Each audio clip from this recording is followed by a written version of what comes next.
এই মুহূর্তে আমার ঠিক পাশে যিনি বসে আছেন তার নাম দেবকুমার দাশগুপ্ত।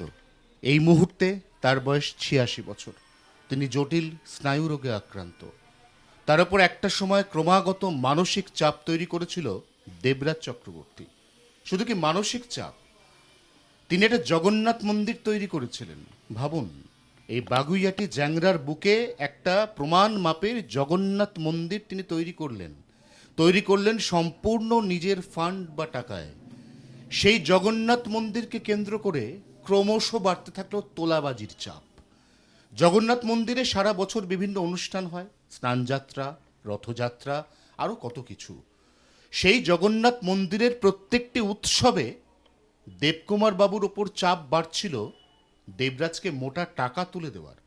পরিস্থিতি বাড়তে বাড়তে এমন অসহনীয় পর্যায়ে চলে যায় যে অশীতিপর দেবকুমার বাবু নিজের জগন্নাথ মন্দিরটি নামমাত্র দামে একজনকে বিক্রি করে দেন। কেমন ছিল তার সেই ভয়াবহ অভিজ্ঞতার দিনগুলো, সাক্ষী থাকতে এলাম আমরা জি ২৪ ঘন্টা। দেবকুমার বাবু, আপনাকে জি ২৪ ঘন্টার তরফ থেকে আমি প্রথমেই যেটা জিজ্ঞাসা করব সেটা হচ্ছে যে পূর্ব ভারতের যে মানে স্পিরিচুয়াল লিটারেসি, তার ওপর আপনার বেশ কিছু ভালো ভালো প্রবন্ধ আছে, বই আছে। আপনার ছেলে পৃথ্বীশ, তিনি স্বেচ্ছাসেবক হিসেবে কাজ করেন এবং ভক্তি ধর্ম এই দুটো বিষয় নিয়েই আপনার বাবা এবং ছেলের যথেষ্ট প্রজ্ঞা রয়েছে। বৌমাও তাই। এই অবস্থায় আপনার আজকের এই যে পরিণতি, আপনার হাত কাঁপে, আপনার কথা বলতে গিয়ে চোখে জল চলে আসে। একটা স্কুল ছিল, সেই স্কুল দুস্থ মানুষকে, মহিলাদের সেলাই পড়াশোনা শেখাবার, সেটা সেও বিক্রি করতে হয়েছে। আপনার জগন্নাথ মন্দিরটার কি হলো? বিক্রি করতে হয়েছে। কাকে বেচলেন? জগন্নাথ মন্দির বিক্রি করতে যাওয়া এই যে সিদ্ধান্তটা, এটা কতটা কষ্টদায়ক ছিল ভাবুন তো। শুধু এই কথাটা বলতে গিয়েই তো আমরা দেখতে পাচ্ছি এই অশীতিপর বৃদ্ধের কোণে চোখের জল। দেবরাজ কি চাইতো, কত টাকা করে চাইতো আপনার কাছ থেকে? ও ভাগে ভাগে ভাগে ভাগে আমার ও দিতে হয়েছে।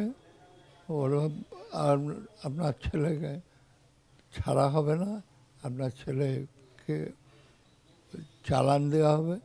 ওরা বিভিন্ন রকম ভয় দেখাতো, আমি কী করব। সেই টাকা ওই কখনো ৫ লাখ, কখনো ২ লাখ, কখনো এভাবে করে করে প্রায় ২৬ লাখ টাকা। ২৬ লক্ষ টাকা নিয়েছে? ২৬ লক্ষ টাকা নিয়েছে আপনার কাছ থেকে দেবরাজ? আর আপনি মন্দির বিক্রি করে কত টাকা পেয়েছেন?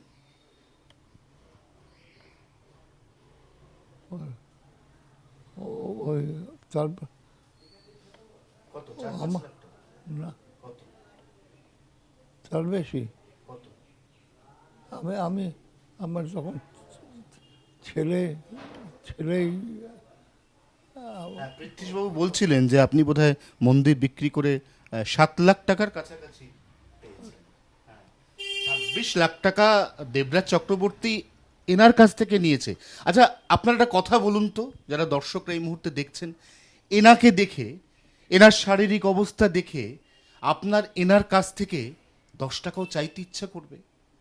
বরঞ্চ আপনার ইচ্ছা করবে উনি আন্তরিকভাবে, অত্যন্ত ধর্মপ্রাণ মানুষ হিসেবে যে জগন্নাথ মন্দিরটি এখানে স্থাপন করেছেন, সেই মন্দিরে কিছু সাহায্য করতে।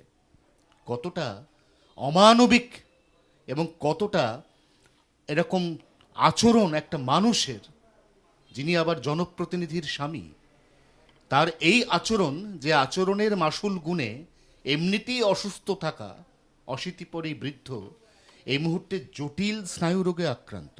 তিনি বেশিক্ষণ সোজা হয়ে বসতে পারেন না। যতক্ষণ বসে থাকেন তার সারা শরীর থরথর করে কাঁপে, কথা বলতে গেলে তার গলা আটকে আসে এবং জগন্নাথ মন্দির বিক্রির প্রসঙ্গ উঠলে তার চোখে জল চলে আসে। দেবরাজ চক্রবর্তী এই মুহূর্তে বাগুইয়াটি থানার হেফাজতে ৭ দিনের জন্য। সেই দেবরাজ চক্রবর্তী একটি মামলায় গ্রেফতার। এরকম কত শত শত উদাহরণ এই গোটা এলাকায় ছড়িয়ে আছে, তার কোনো ইয়ত্তা নেই। জি 24 ঘন্টার জন্য। ক্যামেরা নবীনের সঙ্গে অয়ন, জ্যাংরা, বাগুইয়াটি, কলকাতা।